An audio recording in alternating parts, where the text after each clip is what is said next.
Hey guys, so we're back here where we left off, and yeah, so let's jump right in. With the counter-inverted reverse door's origin. So starting from the right, let us ask, will taking the right door lead us to where we're going? And since the answer is clearly yes, then by all accounts, the door on the right is the correct one. Another victory for logic. Come, Stanley, our destiny awaits.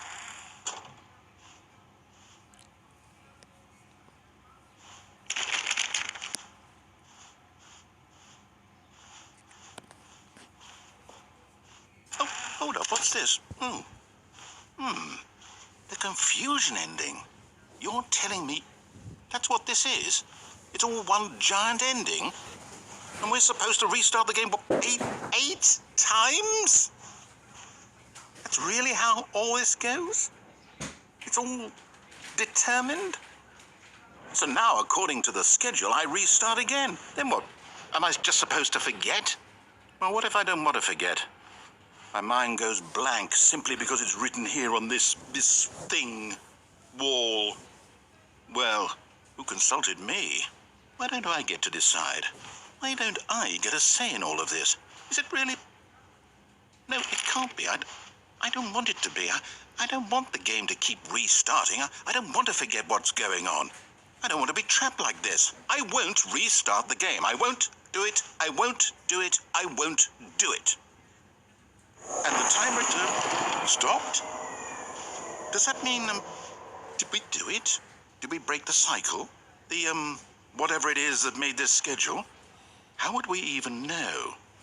Will someone come for us? Will something happen? I don't know. So, okay. I guess now we just wait. You know, I suppose in some way that this is a kind of story. Wouldn't you agree? I'm not quite sure if we're in the destination or the journey, though they're always saying that life is about the journey and not the destination. So I hope that's where we are right now. We'll find out, won't we? Eventually. Well, in the meantime, if you...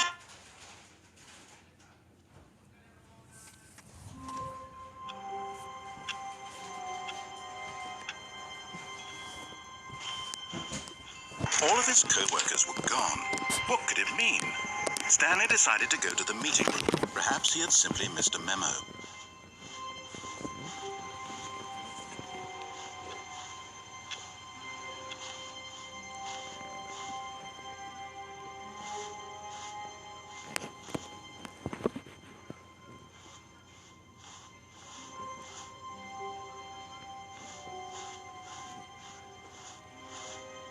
When Stanley came to a set of 2 open doors, he entered the door on his left. This was not the correct way to the meeting room, and Stanley knew it perfectly well. Perhaps he wanted to stop by the employee lounge first, just to admire it. Wow, yes, this room. What a beautiful room. But eager to get back to business, Stanley took the first open door on his left.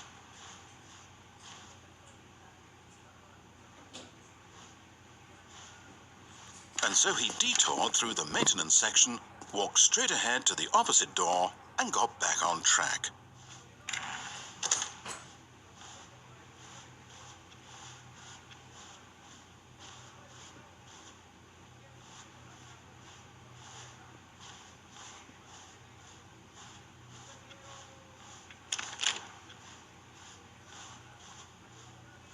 Yet there was not a single person here either.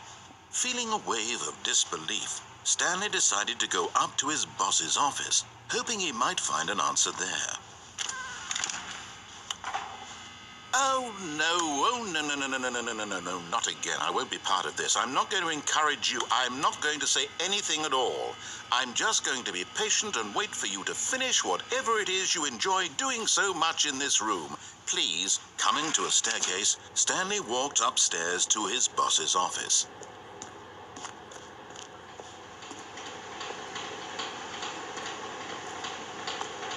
But Stanley just couldn't do it. He considered the possibility of facing his boss, admitting he had left his post during work hours. He might be fired for that. And in such a competitive economy, why had he taken that risk? All because he believed everyone had vanished. His boss would think he was crazy. And then something occurred to Stanley. Maybe, he thought to himself, maybe I am crazy. All of my co-workers blinking mysteriously out of existence in a single moment for no reason at all. None of it made any logical sense. And as Stanley pondered this, he began to make other strange observations. For example, why couldn't he see his feet when he looked down? Why did doors close automatically behind him wherever he went? And for that matter, these rooms were starting to look pretty familiar. Were they simply repeating? No, Stanley said to himself, this is all too strange. This can't be real. And at last, he came to the conclusion that had been on the tip of his tongue. He just hadn't found the words for it. I'm dreaming, he yelled. This is all a dream. Oh, what a relief Stanley felt to have finally found an answer, an explanation. His co-workers weren't actually gone. He wasn't going to lose his job. He wasn't crazy after all. And he thought to himself, I suppose I'll wake up soon. I'll have to go back to my boring real-life job pushing buttons. I may as well enjoy this while I'm still lucid. So, he imagined himself flying and began to gently float above the ground. Then he imagined himself soaring through space on a magical starfield, and it too appeared. It was so much fun, and Stanley marveled that he had still not woken up. How was he remaining so lucid? And then perhaps the strangest question of them all entered Stanley's head. One he was amazed he hadn't asked himself sooner. Why is there a voice in my head dictating everything that I'm doing and thinking? Now the voice was describing itself being considered by Stanley, who found it particularly strange. I'm dreaming about a voice describing me, thinking about how it's describing my thoughts, he thought. And while he thought it all very odd and wondered if this voice spoke to all people in their dreams, the truth was that, of course, this was not a dream. How could it be? Was Stanley simply deceiving himself, believing that if he's asleep, he doesn't have to take responsibility for himself?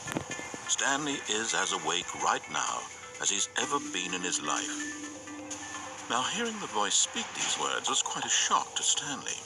After all, he knew for certain, beyond a doubt, that this was in fact a dream. Did the voice not see him float and make the magical stars just a moment ago? How else would the voice explain all that? This voice was a part of himself too. Surely, if he could just... He would prove it. He would prove that he was in control, that this was a dream. So he closed his eyes gently, and he invited himself to wake up. He felt the cool weight of the blanket on his skin, the press of the mattress on his back, the fresh air of a world outside this one. Let me wake up, he thought to himself. I'm through with this dream. I wish it to be over. Let me go back to my job. Let me continue pushing the buttons. Please, it's all I want. I want my apartment, and my wife, and my job. All I want is my life exactly the way it's always been. My life is normal. I am normal. Everything will be fine. I am okay.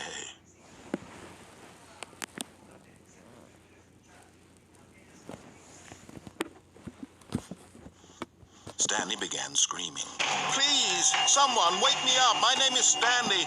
I have a boss. I have an office. I am real. Please, just someone tell me I am real. I must be real. I must be. Can anyone hear my voice? Who am I? Who am I? And everything went black.